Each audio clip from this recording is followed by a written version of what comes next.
नमस्कार दोस्तों, मैं विकास जायसवाल आपका स्वागत करता हूं अपने प्लेटफॉर्म लर्नर क्लासेस में। तो आज हम लोग पढ़ेंगे न्यूटन्स लॉ ऑफ मोशन। ठीक है, तो न्यूटन्स लॉ ऑफ मोशन में हम लोगों ने फर्स्ट लॉ पढ़ लिया, सेकंड लॉ पढ़ लिया। अब सेकंड लॉ के बाद हम लोग पढ़ने जा रहे हैं कॉन्करेंट फोर्सेस के बारे में। ये हमारे पास सेकंड लॉ का ही क्या है, कंटिन्यूएशन है। तो जिन्होंने पुरानी वीडियोस नहीं देखी है वो अपना ऊपर आई बटन आ रहा होगा, उस पर क्लिक करके हमने पुरानी वीडियोस का लिंक डाला होगा, तो आप वहाँ से भी देख सकते हैं। अदरवाइज हमारे चैनल लर्नर क्लासेस पे विजिट कर सकते हैं। वहाँ पर हमारे पास जो प्लेलिस्ट है, उस प्लेलिस्ट में हमारे पास बाकी वीडियोस पड़ी होंगी, तो आप वहाँ से देख सकते हैं। ठीक है, तो आज हम लोग स्टार्ट करने वाले हैं second law, Newton second law of motion के बाद इक्विलिब्रियम ऑफ कॉन्करेंट फोर्सेस। तो सबसे पहले हम लोग डिस्कस कर लें कि कॉन्करेंट फोर्सेस होते क्या हैं। तो अगर हम बात करें कॉन्करेंट फोर्सेस की, अगर हम बात करें कॉन्करेंट फोर्सेस की,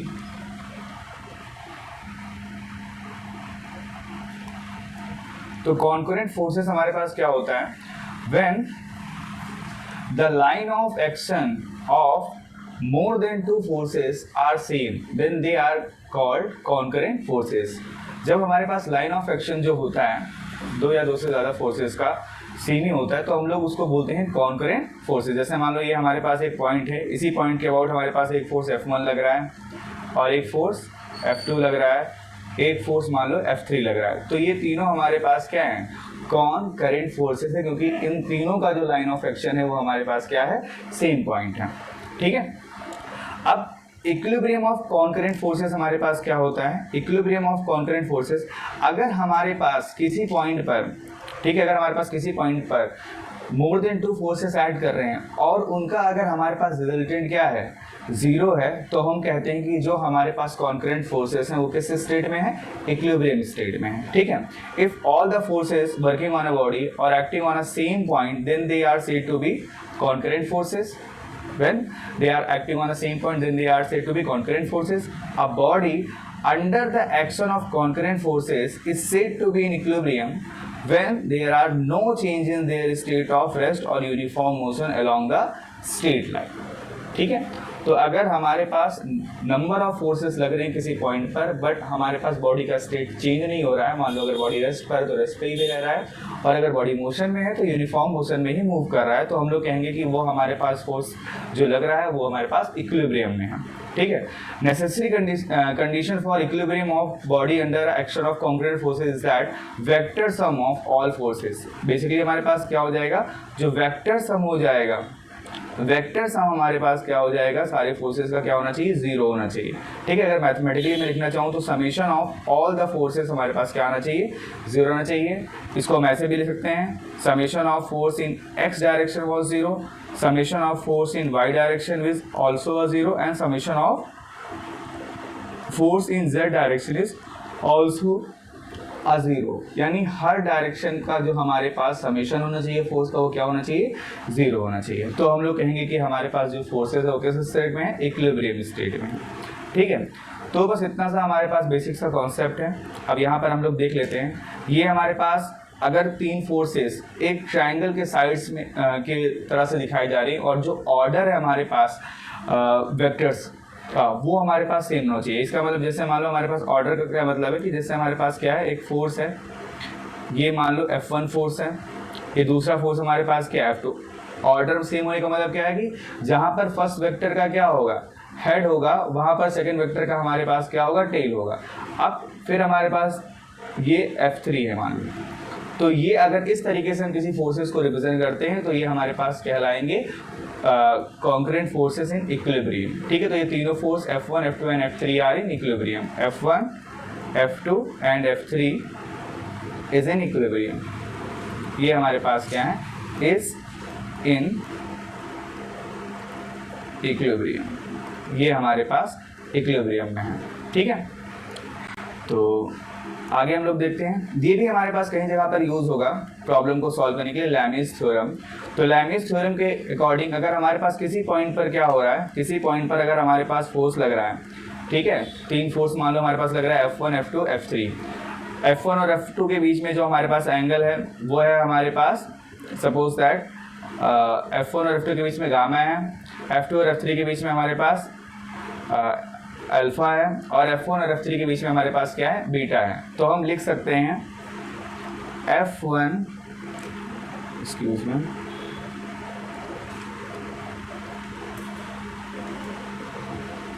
F1 upon sine gamma is equal to F2 upon, sorry यहाँ पर हमारे पास अल्फा आएगा, F2 upon sine beta equal to F3 upon sine gamma. ठीक है, तो ये हमारे पास क्या है, लैमीज थ्योरम है। अगर हमारे पास तीन फोर्सेस एक्ट कर रहे हैं किसी पॉइंट पर और इस तरीके से हमारे पास अल्फा बीटा गामा एंगल्स दिया हुआ है फोर्सेस के बीचेस में, तो हमारे पास F1 के सामने हमारे पास जो F2 और F3 के बीच में एंगल कितना है, अल्फा है। ठीक है, ये चीज़ ध्यान देना कि इसके नीचे हमारे पास कौन सा एंगल आएगा, तो बाकी जो दो फोर्सेस हैं उनके बीच का एंगल आएगा साइन अल्फा। ऐसे F2 हमारे पास ये वाला फोर्स है और F2 के भी नीचे कौन सा एंगल आएगा, F1 और F3 के बीच में जो हमारे पास एंगल होगा बीटा, तो साइन बीटा आ जाएगा। और F3 फोर्स अपॉन क्या हो जाएगा, F3 के बाद छोड़ के F1 और F2 हुआ, F1 और F2 के बीच में एंगल कितना है, गामा, तो यहाँ पर क्या आ जाएगा, साइन गामा। तो ये रिलेशन हमारे पास क्या होता है, सेटिस्फाई होता है। ये कब सेटिस्फाई होगा, जब F1 F2 F3 क्या है, इक्विलिब्रियम में है। ये चीज़ ध्यान रखना है, एट इक्विलिब्रियम।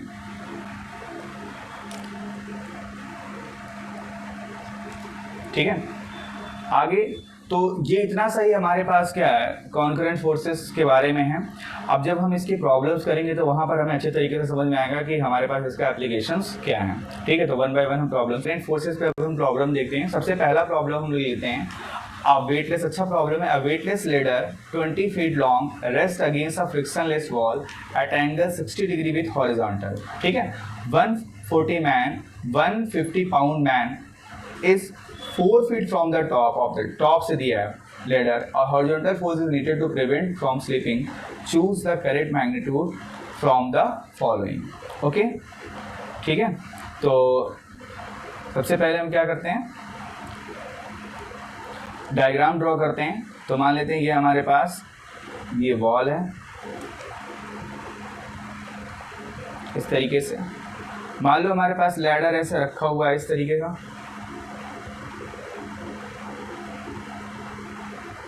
ठीक है, और पर्सन जो है हमारे पास यहाँ पर है, क्योंकि ये लैडर का जो हमारे पास लेंथ दिया गया है वो 20 फीट दिया गया है।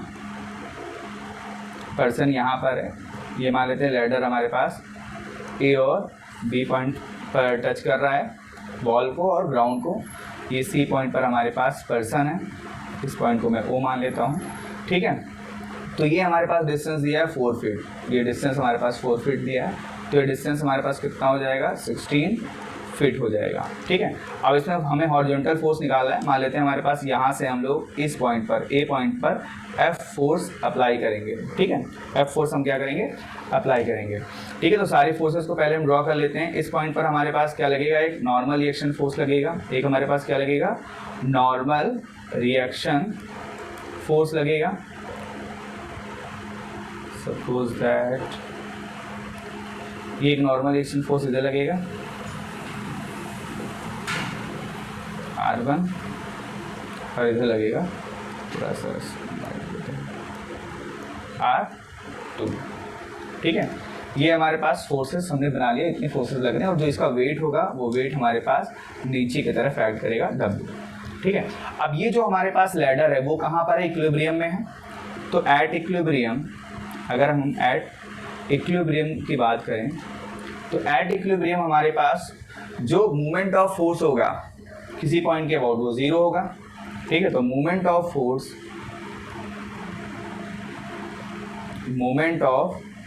Force about point O about point B is क्या हो जाएगा, clockwise movement equal to anti clockwise movement. तो क्लॉकवाइज मूवमेंट अगर मैं निकालूं तो क्लॉकवाइज मूवमेंट में हमारे पास जो फोर्सेस होंगे वो कौन कौन से हो जाएंगे। पहले एंटी क्लॉकवाइज अगर हम देख लें तो एंटी क्लॉकवाइज में हमारे पास F जो होगा वो एंटी क्लॉकवाइज होगा, तो F ये फोर्स इधर लग रहा है परपेंडिकुलर डिस्टेंस फ्रॉम बी हमारे पास कितना हो जाएगा, डी ओ हो जाएगा। और हमारे पास कौन सा एंटी क्लॉकवाइज में, डब्ल्यू है, डब्ल्यू एंटी क्लॉकवाइज में लग रहा है, डब्ल्यू इंटू हमारे पास क्या हो जाएगा, परपेंडिकुलर डिस्टेंस, ये डिस्टेंस हो जाएगा। मान लेते हैं अगर ये हमारे पास क्या है, ये डिस्टेंस, इसको मैं ई मान लूँ तो ई ओ हो जाएगा।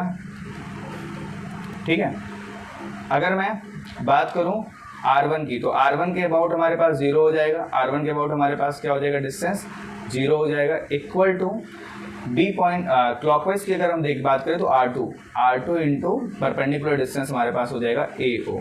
ठीक है, वैल्यूज को अब हम सब्स्टिट्यूट करते हैं। FBO जो हमारे पास हो जाएगा, ये हमारे पास अगर 60 डिग्री है, ये एंगल हमारे पास कितना दिया हुआ है 60 डिग्री, तो BO हमारे पास कितना हो जाएगा, साइन 60 डिग्री प्लस WEO की वैल्यू हमारे पास क्या हो जाएगी, EO हमारे पास हो जाएगा, ये 4 फीट है तो ये हमारे पास हो जाएगा 4, और ये हमारे पास बेस में आएगा तो ये हमारे पास cos 60 डिग्री बन जाएगा, ये 0 हो जाएगा।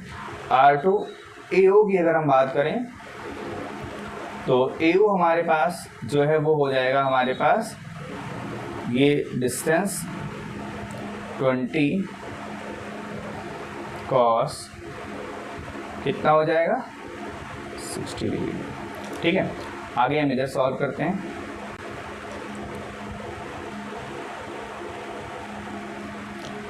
अब f साइन 60 यानी हमारे पास क्या हो जाएगा, साइन 60 की वैल्यू √3/2 प्लस W 4 इंटू क्या हो जाएगा, cos 60 हमारे पास होता है 1/2 इक्वल टू R2। अच्छा जी, R2 जो होगा हमारे पास, R2 अगर हम लोग देखें R2 W के बराबर है, ये R2 हमारे पास ऊपर लग रहा है, ठीक है, और W हमारे पास नीचे लग रहा है और कोई वर्टिकल फोर्स लग नहीं रहा है, तो ये हमारे पास दोनों क्या होंगे, ये दोनों बराबर होंगे। तो R2 को मैं W लिख सकता हूँ, W इंटू 20, cos 60 की वैल्यू 1/2 होती है तो ये हमारे पास कितना हो जाएगा, 20 इंटू 1/2।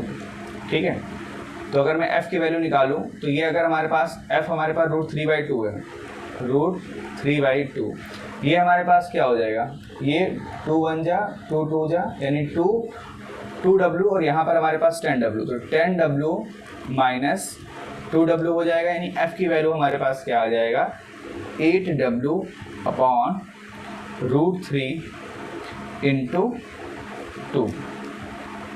ठीक है, अब 8 इंटू वैल्यू अगर हम पुट कर दें, W हमारे पास वेट कितना दिया था, वेट हमारे पास 150 दिया था, तो ये हो जाएगा 150 into 2 divide by √3।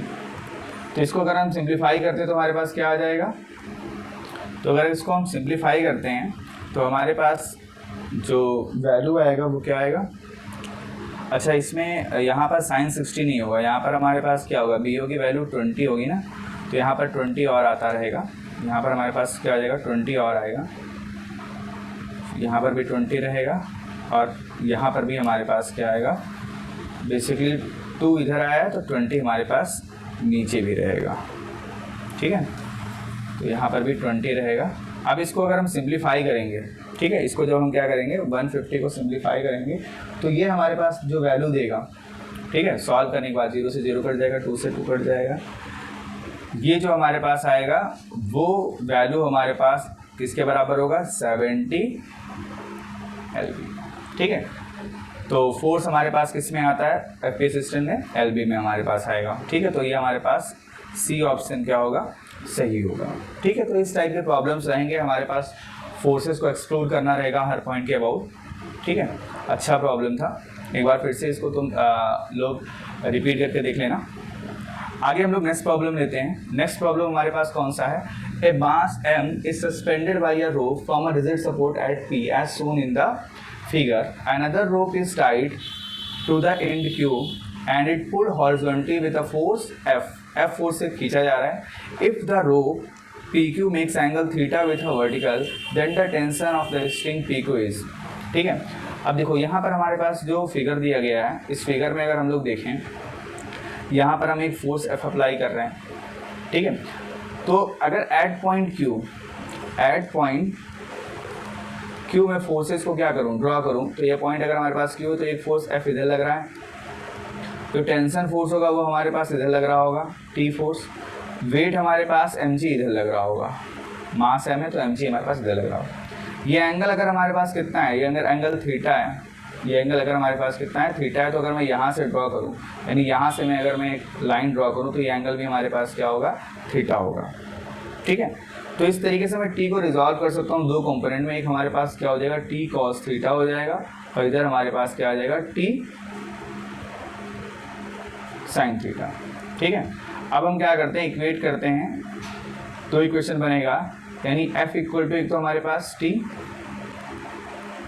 sin theta हो जाएगा, तो यहीं से हमारे पास आ जाएगा जो t की वैल्यू हो जाएगी वो क्या हो जाएगा, f अपॉन साइन थीटा। ठीक है, तो टेंशन हमारे पास क्या आ गया, f अपॉन साइन थीटा, यानी ऑप्शन बी हमारे पास क्या होगा, ऑप्शन बी हमारे पास करेक्ट होगा। ठीक है, तो बहुत सिंपल सा प्रॉब्लम है, हमें हर जिस पॉइंट के अबाउट बोला जाएगा उस पॉइंट को हमें फोर्सेस को क्या करना होगा, एक्सप्लोर करना होगा। नेक्स्ट प्रॉब्लम देखते हैं।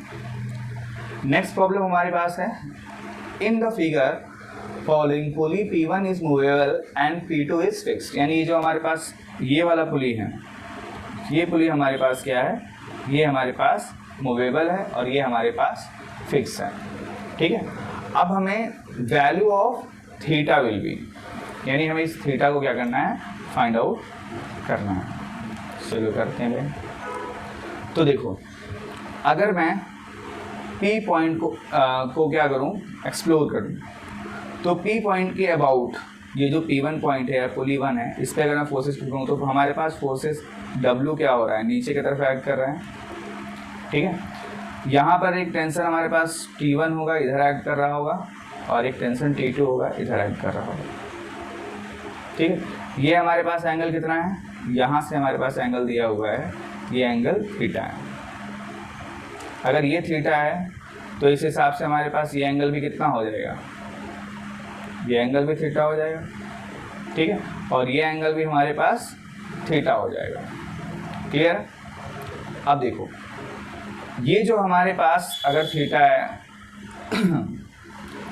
तो यहाँ पे अगर मैं इसको रिजॉल्व करूँ T2 को, तो T2 हमारे पास रिजॉल्व होगा, तो दो कंपोनेंट इसके बनेंगे। एक T2 का हमारे पास क्या आ जाएगा, T2 cos थीटा, और यहाँ पर हमारे पास क्या आ जाएगा, T1 cos थीटा। बाकी दो फोर्सेस हमारे पास इसी के अलॉन्ग आएंगे, T2 sin थीटा और T1 sin थीटा। ठीक है, तो सिंस ये इक्विलिब्रियम पे है तो T1 cos theta equal to क्या हो जाएगा, T2 cos थीटा। तो ये हमारे पास इंप्लाई करता है कि T1 हमारे पास किसके बराबर होगा, T2, और ये किसके बराबर होगा, W, क्योंकि यहाँ पर जो हमारे पास स्ट्रिंग है वो सेम है, T1 और T2 क्या है, स्ट्रिंग सेम है, तो जो हमारे पास टेंशन T2 होगा, ये जो टेंशन हमारे पास क्या होगा, T2 होगा, वही हमारे पास W के बराबर होगा। तो यहाँ से मैं कह सकता हूँ कि T1 इक्वल टू T2 और ये किसके बराबर आ जाएगा, W के बराबर आ जाएगा। ठीक है, अब मैं दूसरे साइड के फोर्सेस को अगर मैं इक्वेट करता हूँ, जैसे यहाँ पर वर्टिकल फोर्सेस को, तो यहाँ पर हमें क्या देखने को मिल रहा है, T2 sin theta plus T1 sin theta, ये किसके बराबर है, ये हमारे पास बराबर है W के। ठीक है, अब T2 इक्वल टू T1 कर दे तो हमारे पास ये क्या हो जाएगा, ये हमारे पास हो जाएगा T2 equal to T1 plus W, तो ये हमारे पास हो जाएगा 2W sin theta equal to W। तो sin थीटा की वैल्यू क्या आ जाएगी, sin थीटा हमारे पास आ जाएगा 1/2, और sin थीटा की वैल्यू 1/2 किस एंगल पर होती है,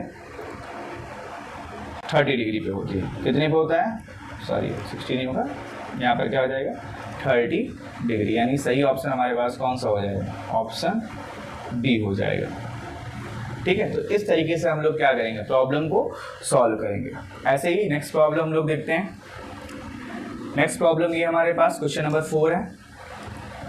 in the following figure the masses of block A and B are same and equal, each equal of mass two, दोनों ब्लॉक का हमारे पास मास क्या है, सेम है। The tension in the string OA was OA and AB was T2 and T1। OA में T2 है, यहाँ पर हमारे पास मेंशन भी है, ये हमारे पास यहाँ पर टेंशन T2 लग रहा है, यहाँ पर इस स्ट्रिंग का टेंशन T1 है। The system is in equilibrium with a constant horizontal force mg, यानी ये हमारे पास एक फोर्स mg लग रहा है, जो इसको क्या कर रहा है, इक्विलिब्रियम में रखा हुआ है, जो बी पॉइंट पर लग रहा है। तो हमें T1 फाइंड आउट करना है। ठीक है, T1 हमारे पास कहाँ पे एक्ट हो रहा है, इस वाले स्ट्रिंग में, ए बी स्ट्रिंग में है। तो ए बी स्ट्रिंग में अगर हम क्या करते हैं, इसको ड्रॉ करेंगे अगर हम, ठीक है, तो एक हम पेज ले लेते हैं, ब्लैंक पेज ले लेते हैं।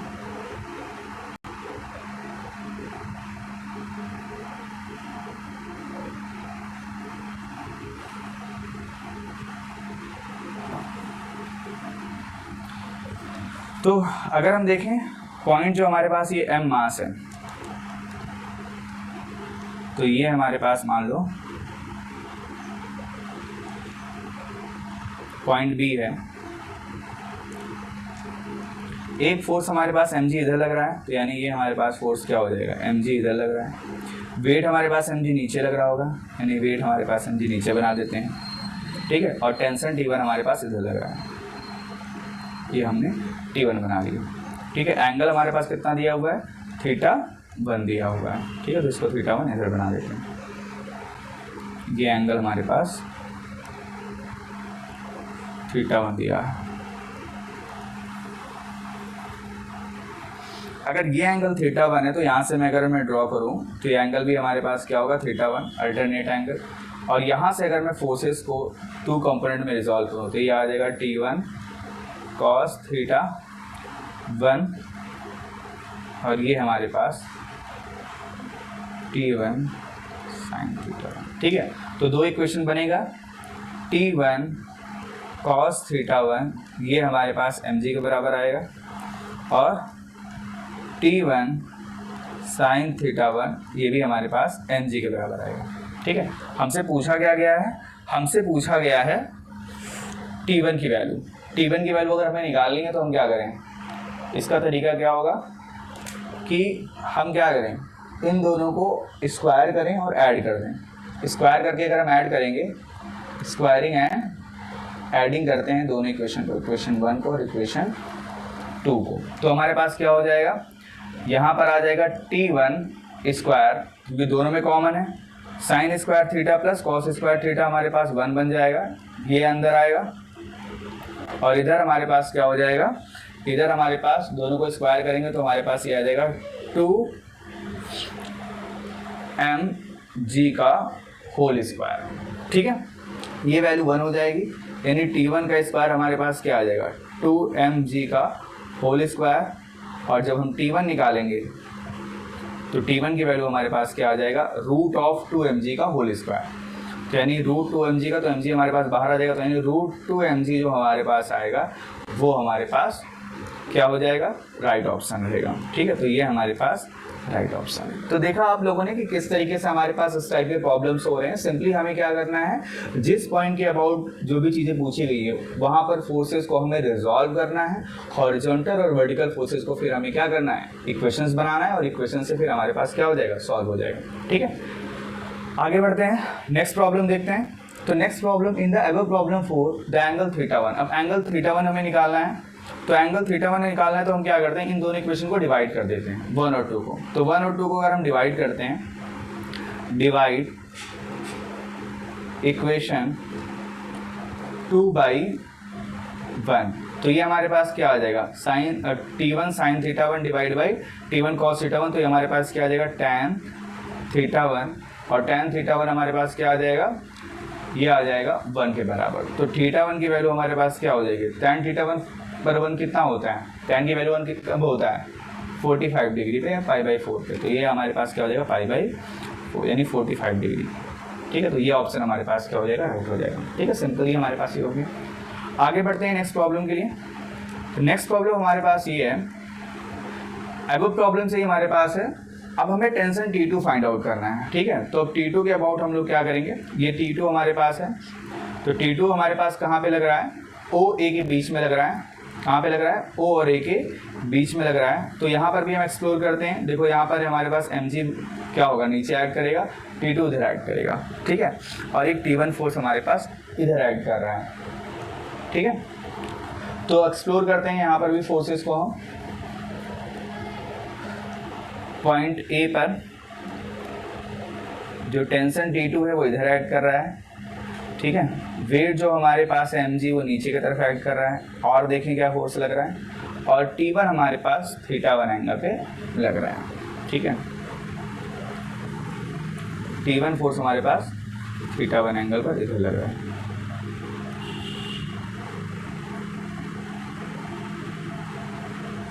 ये θ1 है, ठीक है, और यहाँ से हमारे पास ये एंगल θ2 था, तो यानी ये एंगल हमारे पास कितना बन जाएगा, θ2 बन जाएगा। ठीक, अब अगर मैं रिजॉल्व करूँ यहाँ पर, तो यहाँ पर हमारे पास क्या आ जाएगा, T2 cos θ2 हो जाएगा, इधर हमारे पास T2 sin θ2। ठीक है, mg मैं T1 को अगर रिजॉल्व करता हूँ तो T1 हमारे पास क्या हो जाएगा, इधर हमारे पास आ जाएगा T1 sin θ1, और इधर हमारे पास T1 cos θ1। ठीक है, दो इक्वेशन यहाँ पर भी बनेगा। पहला इक्वेशन हमारे पास क्या हो जाएगा, पहला इक्वेशन यहाँ पर हमारे पास हो जाएगा T2 sin θ2 equal to T1 sin θ1, और दूसरा इक्वेशन हमारे पास क्या हो जाएगा, T2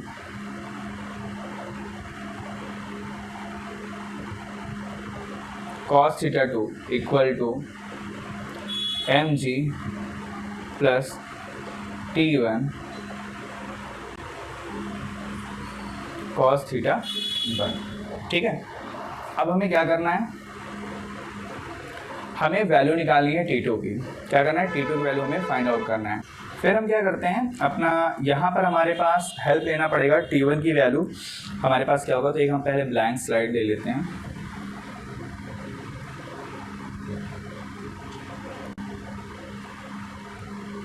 तो दो इक्वेशन हमारे पास क्या क्या आए हैं, एक हमारे पास आया है T2 sin θ2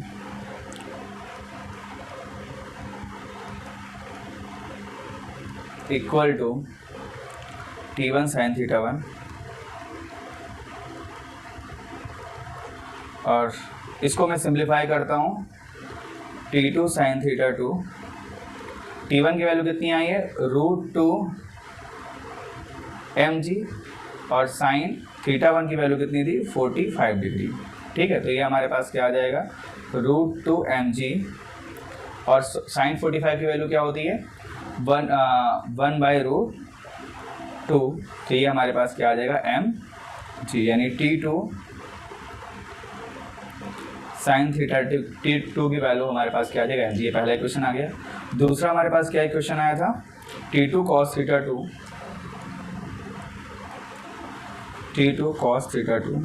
equal to T1 cos θ1 plus mg। Again value put करते हैं, T1 की वैल्यू क्या था, √2 mg, cos 45 की वैल्यू भी 1√2 होता है, प्लस mg। तो ये हमारे पास क्या आ जाएगा, ये √2 से √2 का जाएगा, mg यानी 2 mg आ जाएगा। ठीक है, यानी T2 cos θ2 की वैल्यू हमारे पास ये आ गया, ये 2। Again squaring and adding, squaring and adding करेंगे हम लोग, क्या हो जाएगा, T2 आ जाएगा, यहाँ पे T2 का स्क्वायर आ जाएगा, sine square theta plus cos square theta हमारे पास 1 हो जाएगा, और यहाँ पर हमारे पास 3 mg स्क्वायर हो जाएगा। ठीक है, तो T2 की वैल्यू हमारे पास क्या आ जाएगा, √3 mg। सॉरी गड़बड़ हो गया। गड़बड़ क्या हो गया यहाँ पर, गड़बड़ ये हो गया कि यहाँ पर जब हम 2 का स्क्वायर करेंगे तो 4 आएगा, तो यानी ये हमारे पास क्या बन जाएगा, 5 बन जाएगा।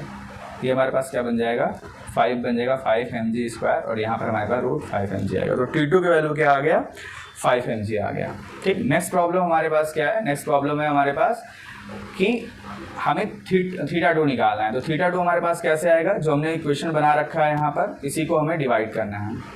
तो डिवाइड करेंगे हमारे पास इक्वेशन 1 और 2 को, तो डिवाइड करने पे हमारे पास क्या आ जाएगा, डिवाइड करने पे हमारे पास आ जाएगा tan θ2, इक्वेशन 2 और इक्वेशन 1 डिवाइड बाई क्या करेंगे, 2 करेंगे, tan θ2, और ये हमारे पास आ जाएगा 1/2। तो यानी θ2 की वैल्यू क्या आ जाएगा, tan इनवर्स 1/2। तो इसका सही ऑप्शन हमारे पास क्या हो जाएगा, tan इनवर्स 1/2 यानी लास्ट ऑप्शन। तो देखा आप लोगों ने कि किस टाइप के प्रॉब्लम्स हमारे पास कॉन्करेंट फोर्सेस में पूछे जाते हैं। ऐसे कई सारे प्रॉब्लम्स और भी हैं जिसको हम आगे लेकर आएंगे। तो आपको अगर ये वीडियो अच्छा लगा हो तो आप अपने दोस्तों को शेयर कर सकते हैं, वीडियो को लाइक कर सकते हैं, चैनल को सब्सक्राइब कर सकते हैं आगे ऐसे ही वीडियोस देखने के लिए। और इसके बाद हम लोग और इसके प्रॉब्लम्स देखेंगे, साथ ही साथ कनेक्टिंग बॉडीज हमारे पास जो होगा वो नेक्स्ट टॉपिक होगा। ठीक है, तो ये लॉज ऑफ मोशन का जो सीरीज़ है वो हमारे पास कंटिन्यू रहेगा। आपको अगर ये PDF चाहिए तो आप हमारा टेलीग्राम ग्रुप ज्वाइन कर सकते हैं। ठीक है, तो ठीक है, फिर मिलते हैं नेक्स्ट वीडियो में। तब तक के लिए धन्यवाद।